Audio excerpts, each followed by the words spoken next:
कमल या Pawan Singh? Pawan Singh. Mic drop करो। Mic drop question था ये। अभी थोड़ा सा आगे है। अच्छा। पवन सिंह या निरहुआ? पवन सिंह। पवन सिंह या मनोज तिवारी? पवन सिंह। पवन सिंह। पवन सिंह में जो क्वालिटी है, असल में वो क्वालिटी न खेसारी लाल यादव के पास है, न नील कमल के पास है, न निरहुआ के पास है, और ना ही पवन सिंह के अलावा मनोज तिवारी के पास है। आम्रपाली दुबे ने कहा कि भाई साहब वो कमाल के सिंगर हैं, उनके जैसा भोजपुरी में कोई सिंगर है ही नहीं। जब वो पवन सिंह का गाना सुनना शुरू करती हैं तो लगातार 20-25 बार वो एक ही गाने को कई बार सुनती हैं। और पवन सिंह के बारे में जब भी आम्रपाली दुबे से सवाल पूछा गया है, खासकर पवन सिंह की गायकी और उनके व्यक्तित्व के बारे में, तब आम्रपाली दुबे ने पवन सिंह की दिल खोल कर तारीफ करी।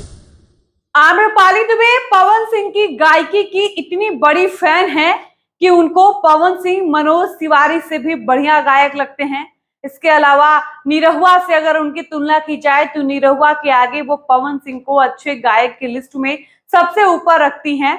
या फिर बात करें नीलकमल सिंह की, तो नीलकमल सिंह से भी वो बढ़िया गायक भोजपुरी का अगर किसी को मानती हैं तो वो नाम है पावर स्टार पवन सिंह का। जी हाँ, बिल्कुल सही सुन रहे हैं आप। हम बात कर रहे हैं भोजपुरी इंडस्ट्री की उस एक्ट्रेस का जिसका नाम आम्रपाली दुबे है, जो भोजपुरी इंडस्ट्री की एक कमाल की और गुणी एक्ट्रेस के साथ साथ पवन सिंह की गायकी की बहुत बड़ी फैन है। और पवन सिंह के बारे में जब भी आम्रपाली दुबे से सवाल पूछा गया है, खासकर पवन सिंह की गायकी और उनके व्यक्तित्व के बारे में, तब आम्रपाली दुबे ने पवन सिंह की दिल खोल कर तारीफ करी है। और पिछले 2 इंटरव्यू में आम्रपाली दुबे को साफ तौर पर पवन सिंह की दिल खोलकर तारीफ करते हुए देखा और सुना गया है। और उन्होंने पवन सिंह के बारे में जो कुछ भी बोला है वो सुनने और देखने के बाद यही लग रहा है कि आम्रपाली दुबे खुद को पवन सिंह की गायकी की बहुत बड़ी फैन मानती हैं। अभी थोड़ा सा आगे है। अच्छा। पवन सिंह या निरहुआ? पवन सिंह। पवन सिंह या मनोज तिवारी? पवन सिंह। और वास्तव में वो पवन सिंह की गायकी को बहुत ज्यादा एडमायर करती हैं। और आम्रपाली दुबे के नजर में नीलकमल सिंह से भी कमाल के गायक है पवन सिंह। इसके अलावा वो दिनेश लाल यादव उर्फ निरहुआ, जिसके साथ वो भोजपुरी में सबसे ज्यादा कंफर्टेबल फील करती हैं, उनके आगे भी वो पवन सिंह को बढ़िया सिंगर बता रही हैं। और बात करें भोजपुरी के कमाल के गायक मनोज तिवारी की, तो वो कहती हैं कि मुझे मनोज जी के आगे भी पवन सिंह की गायकी बहुत अच्छी लगती है। अब आप इसी बात से समझ सकते हैं कि अब पवन सिंह आम्रपाली दुबे की नजर में क्या हैं और आम्रपाली दुबे उनको किस तरह से पसंद करती हैं, उनकी गायकी की वो कितनी बड़ी फैन है।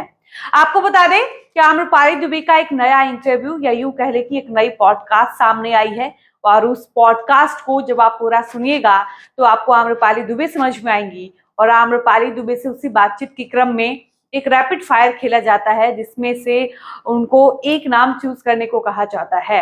और पॉडकास्ट करने वाले व्यक्ति ने आम्रपाली दुबे के सामने एक साथ भोजपुरी के कई सिंगर्स का नाम लिया और कहा कि आपको इन सब में एक बढ़िया सिंगर का नाम बताना है, एक को छोड़ देना है। ऐसे में कई नाम एक साथ लिए जाते हैं। कल्लू और रितेश पांडे में आम्रपाली दुबे को सबसे ज्यादा कौन अच्छा लगता है, तो वो रितेश पांडे का नाम लेती हैं या फिर शायद कल्लू का नाम लेती हैं, एग्जैक्ट मुझे याद नहीं है। इसके बाद उनसे जब पूछा जाता है कल्लू और खेसारी लाल यादव में आपको किसकी गायकी अच्छी लगती है, तब वो खेसारी जी का नाम लेती हैं। खेसारी और प्रमोद प्रेमी में तुलना की जाती है तो वो कहती हैं खेसारी लाल यादव। इसके बाद खेसारी लाल यादव और नीलकमल की बात की जाती है, तब भी आम्रपाली दुबे का जवाब होता है कि नीलकमल ज्यादा अच्छे गायक हैं। इसके बाद जब उनसे कहा जाता है कि नीलकमल और पवन सिंह में आपको किसकी गायकी अच्छी लगती है और आपको कौन अच्छा लगता है, इसके बाद वो कहती हैं कि ये तो माइक ड्रॉप क्वेश्चन है, इसके बाद तो सवाल होना ही नहीं चाहिए, क्योंकि जाहिर सी बात है कि पवन सिंह की गायकी बेहद कमाल की है। और जब नीलकमल और पवन सिंह ने चूज करने की बारी आएगी तो ऑब्वियस सी बात है कि मैं पवन जी को चूज करूंगी, क्योंकि उनकी गायकी मुझे बहुत ज्यादा पसंद है। इसके बाद जब उनके सामने ऑप्शन रखा जाता है पवन सिंह या फिर निरहुआ, तो आम्रपाली दुबे बिना समय लिए कहती हैं कि ऑब्वियस सी बात है कि पवन जी की गायकी मुझे निरहुआ जी से भी बेहतर लगती है। अब आप समझ सकते हैं कि पवन जी मेरे नजर में क्या है। इसके बाद जब उनसे कहा जाता है कि मनोज तिवारी या फिर पवन सिंह, तब भी वो कहती हैं कि पवन सिंह, क्योंकि उनको पता है कि पवन सिंह में जो क्वालिटी है, असल में वो क्वालिटी न खेसारी लाल यादव के पास है, न नील कमल के पास है, न निरहुआ के पास है, और ना ही पवन सिंह के अलावा मनोज तिवारी के पास है। अब आप इसी बात से समझ सकते हैं कि जिस आम्रपाली दुबे को पवन सिंह के आगे न मनोज तिवारी की गायकी अच्छी लग रही है, न निरहुआ की, न खेसारी की, न नीलकमल की। अब आप इसी बात से अंदाजा लगा सकते हैं कि पवन सिंह की गायकी उनको कितनी ज्यादा अच्छी लगती होगी, वो पवन सिंह को कितना ज्यादा एडमायर करती हैं और पवन सिंह की गायकी उनके लिए क्या है। हालांकि ये पहली बार नहीं है जब आम्रपाली दुबे ने पवन सिंह की गायकी पर खुलकर बोला है। इससे पहले भी हाल ही में आम्रपाली दुबे की एक नई इंटरव्यू सामने आई और उस इंटरव्यू में भी आम्रपाली दुबे ने कहा कि भाई साहब वो कमाल के सिंगर हैं, उनके जैसा भोजपुरी में कोई सिंगर है ही नहीं। हालांकि जब बात कल्पना और पवन सिंह की आती है तो भी आम्रपाली दुबे दिल खोल कर कहती हैं कि पवन जी और अगर कल्पना जी की बात की जाए तो फिर मैं यहाँ कल्पना जी का नाम लूंगी, क्योंकि उनकी गायकी मुझे बहुत पसंद है। उसके बाद जब कल्पना और प्रियंका सिंह में पूछा जाता है तब भी वो कल्पना जी का नाम लेती हैं। अब आप इसी बात से समझ सकते हैं कि आम्रपाली दुबे जो भी जवाब देती हैं वो कितनी ईमानदारी और कितनी ऑनेस्टी से देती हैं। अब आप समझिए कि अगर जो भी लोग पवन सिंह की गायकी पर शक करते हो या जिनको लगता होगा कि पवन सिंह अच्छे गायक नहीं है, वो आम्रपाली दुबे का ये जवाब देख लें और सुन लें और ये समझने की कोशिश करें कि जिस आम्रपाली दुबे को पवन सिंह के आगे ना नीलकमल अच्छे लगते हैं, ना निरहुआ अच्छे लगते हैं और ना ही मनोज तिवारी की गायकी अच्छी लगती है, उस पवन सिंह ने आम्रपाली दुबे के दिलो और दिमाग में क्या जगह बनाई होगी। आम्रपाली दुबे ने इससे पहले भी कई बार इस बात को कहा है कि पवन सिंह की गायकी मेरे लिए आराधना की तरह है। मैं उनकी गायकी को मेडिटेशन की तरह देखती हूँ। जब भी मेरा मन बेचैन होता है, मैं परेशान होती हूँ, मुझे किसी बात का स्ट्रेस होता है, उस वक्त मैं पवन जी का गाना सुनना प्रेफर करती हूँ।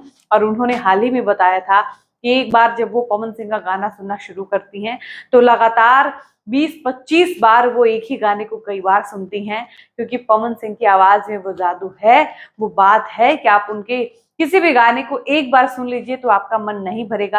आपको लगेगा कि बैक टू बैक इस गाने को सुनते रहें और पवन सिंह के गानों से आप कभी बोर हो ही नहीं सकते, खासकर उन गानों से जो आज से 10-15 साल पहले आए थे। बाकी अगर हम बात करेंगे नीलकमल की, तो इन दिनों भोजपुरी में कहा जा रहा है कि पवन सिंह को अगर कोई टक्कर देने वाला गायक है तो वो है नीलकमल सिंह। और नीलकमल सिंह इन दिनों सोशल मीडिया पर यूपी, बिहार, पूर्वांचल के लोगों के दिलो दिमाग में पवन सिंह के बाद किस तरह से अपनी जगह बनाते जा रहे हैं, ये किसी से छुपा नहीं है। निरहुआ कितने कमाल के एक्टर हैं और उन्होंने कई गानों में अपनी आवाज दी है, ये बात भी किसी से नहीं छुपी है। और जहां तक बात है मनोज तिवारी की, तो कहा जाता है कि मनोज तिवारी भोजपुरी के वो गायक और एक्टर रहे हैं जिन्होंने भोजपुरी इंडस्ट्री को पुनर्जन्म दिया। जब भोजपुरी इंडस्ट्री एकदम से मर चुकी थी, धीरे धीरे ये इंडस्ट्री अपने गर्त की ओर जा रही थी, उस वक्त इस इंडस्ट्री को दोबारा खड़ा करने में एक बड़ा योगदान मनोज तिवारी का रहा है। उनकी गायकी, उनकी एक्टिंग और मनोज तिवारी जैसे गायक की बतौर एक्टर पहली मूवी ससुरा बड़ा पैसा वाला, ऐसे ऐसे काम से भोजपुरी की इज्जत और लाज बचाने वाले मनोज तिवारी को लेकर भी आम्रपाली दुबे कहती हैं कि भाई साहब, मुझे मनोज तिवारी से भी ज्यादा अच्छी गायकी पवन सिंह की लगती है। और वो पवन सिंह की खुद को बहुत बड़ी फैन बताती हैं। वो कहती हैं कि उनकी आवाज मेरे लिए आराधना की तरह है, उनकी गायकी मुझे बहुत पसंद है और उनकी गायकी के आगे मुझे कोई भी गायक अच्छा नहीं लगता है। आप समझिए कि भोजपुरी में और भी मेल सिंगर हैं, मनोज तिवारी हो, रितेश पांडे हो, कल्लू हो, गुंजन सिंह हो, खेसारी लाल यादव हो, नीलकमल हो, इसके अलावा और भी आर्टिस्ट हैं। लेकिन बात जब भोजपुरी के अच्छे गायकों की आती है तो उस लिस्ट में आम्रपाली दुबे सबसे ऊपर पवन सिंह को रखती हैं, उसके बाद ही उनके नजर में कोई और है। और अगर वो भोजपुरी में पवन सिंह से भी अच्छा किसी को मानती हैं तो वो है कल्पना, जो कि एक फीमेल सिंगर हैं। बाकी आम्रपाली दुबे ने पवन सिंह को लेकर जो जवाब दिया, उनकी गायकी की वो जिस तरह से तारीफ करती हैं और खुद को फैन बताती हैं, इस पर आपका क्या कहना है? आप अपनी राय इस वीडियो के कमेंट सेक्शन में लिखकर हमें जरूर बताइएगा। फिलहाल इस वीडियो को हम यहीं पर समाप्त करते हैं, मिलते हैं नए वीडियो में। धन्यवाद।